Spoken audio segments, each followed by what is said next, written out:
I do not miss my baby. That sounds like he was kidnapped and I have decided to stop looking. What I mean is, I have a 2.5-year-old, and whenever someone shares a picture of their grown child on Instagram and writes, "I miss my baby," I do not miss my baby. Or when a stranger asks, "Don't you miss the baby phase?" I smile politely, but I'm thinking, fuck no. Babies are a lot.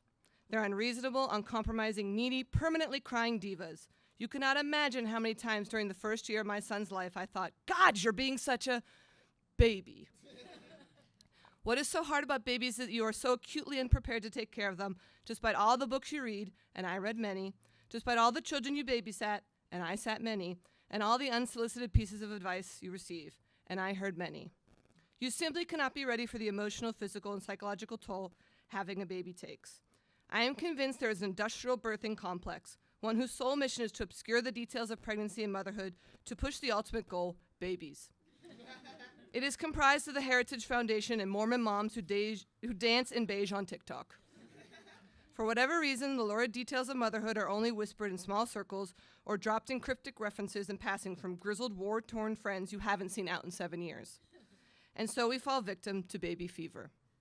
It all starts with pregnancy, which is an ongoing series of tiny science horror nightmares. First and foremost, a baby is basically a parasite growing inside of you. Meaning, if you don't give it the nutrients it needs to grow, like calcium, it will take it from your bones and teeth. Which naturally causes your bones and teeth to become more fragile and prone to breaking and chipping. Your first lesson as a mother is fuck your vanity. Throughout pregnancy, you will feel sore, so very, very sore, but don't you dare try to take a bath. If you take a bath, you could literally, and I don't know how to say this in any other way, soft boil your little embryo. In addition to growing a whole human, your body creates a new organ to support your baby, a placenta. This makes you bone tired, the same bones you need to guard from said fetus. During pregnancy, your body produces a hormone called relaxin that, get this, loosens your ligaments so that your hips are able to physically give birth. You might be thinking, okay, so my hips are a little looser, big deal. Well, it turns out the hormone is not site-specific, so all your ligaments get looser, including the ones that hold your teeth. I once read an article that casually said, your teeth may start to feel loose, but don't worry, it's not a big deal. You might just lose a tooth. Excuse me? But I can't think of a bigger deal. You can't start a sentence with, but don't worry, and end it with the literal dream interpretation for anxiety. In an effort to keep this essay under 10 minutes, I'll quickly add that pregnancy also makes your feet go up a side so none of your old shoes fit, divides your abdominal wall, causing back pain and an increased stomach size, gives you hemorrhoids, causes incontinence, and increases your chance of stroke. If pregnancy was a life-saving drug, I'm not sure this list of side effects would be worth the risk. When you do finally give birth, your baby will have all the personality and looks of a sack of potatoes. Experts often refer to the first 4 months of a baby's life as the 4th trimester, because the baby is, and this is science speaking, not yet done cooking. Your baby basically arrives pear-baked, because as humans evolved bigger brains, our skulls got bigger, and when we started walking upright, our pelvises got smaller.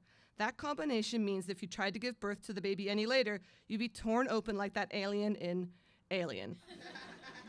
So at least babies in evolution did us that solid. The result is that for the first 3 months of a baby's life, they barely make any eye contact with you as they demand near constant attachment and connection. As you stay up all hours of the night trying to learn how to be a dairy cow and keep this incredibly frail goblin alive, they will give you very little positive reinforcement. As a performer, this is hard. Imagine giving all you can to a performance and bombing hard at 4 a.m. Then there's breastfeeding, which sucks, pun intended. It's terribly hard to learn and doesn't come as naturally as advertised. And when you get stretched out, or when they latch incorrectly, or when you fall off your feeding schedule, you can develop mastitis. Mastitis is inflammation of your breast that causes pain to your chest and flu-like symptoms. When you call the nurse hotline on the back of your insurance card, they will tell you to contact your doctor's office. But if you're anything like me, it's Sunday night on Memorial Day weekend and you're in a lot of pain. They'll tell you they can't diagnose you off over the phone, but will cryptically tell you, don't wait until it's too late. You will go to the emergency room and it will be expensive. They will give you an antibiotic that has this possible side effect of permanent diarrhea.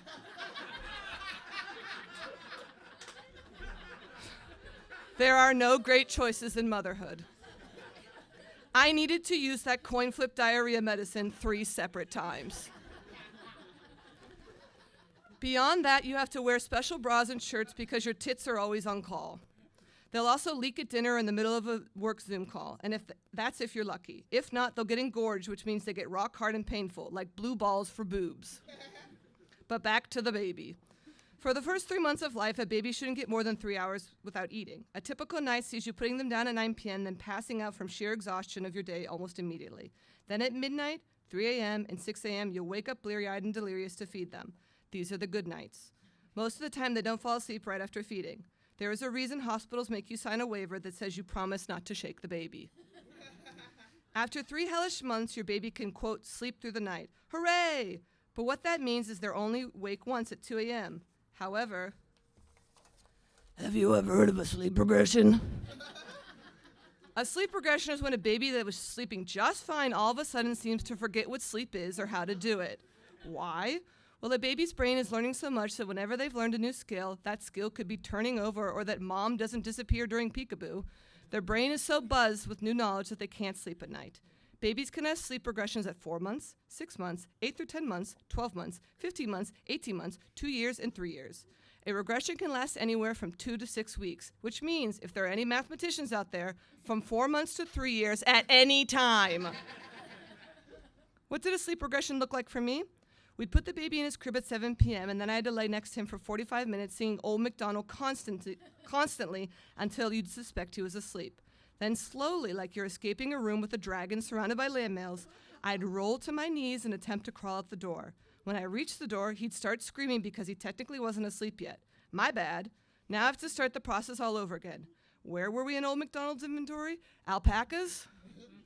At 9:30 p.m., I'd go to bed. Then I'd be awakened at exactly midnight by violent screams like how I'd imagine the coachman from Cinderella would sound if he could feel himself transforming back into a dog. I'd then repeat laying next to his crib, singing a song nonstop, and trying to escape the room for that bit for 2 more hours or so. My husband has a recording of me singing the saddest, most devastating version of Wheels on the Bus you'll ever hear. Once during my husband's term, I heard from the other room, "That's enough! Go to bed!" in a desperate attempt to reason with the baby. I tagged back in after that. There are thousands of rules for babies, all of which make you filled with constant anxiety and dread. They have to sleep on their backs or they'll die. They can't have water before 6 months or their little kidneys will explode. They can't have honey until they're 1 or they could catch botulism. They can't sleep in a car seat or out of the car or in a bouncer on any slanted surface or they could suffocate. They have to be watched at all times in the bath because they can drown in an inch of water.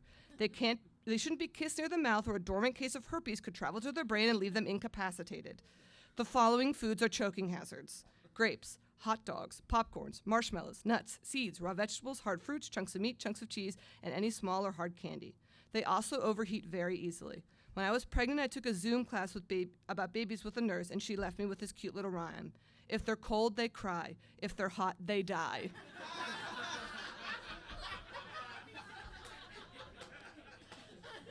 And don't get me started on SIDS. Jesus Christ, do babies even want to live? Babies are cute, I will give them that. It's by design. I'm convinced babies are cute because if they weren't, our ancestors would have left them to the direwolves because they weren't worth the effort. My son, through all his explosive diapers, cracked and sore nipples, and inability to take a damn nap in his crib, was absolutely adorable.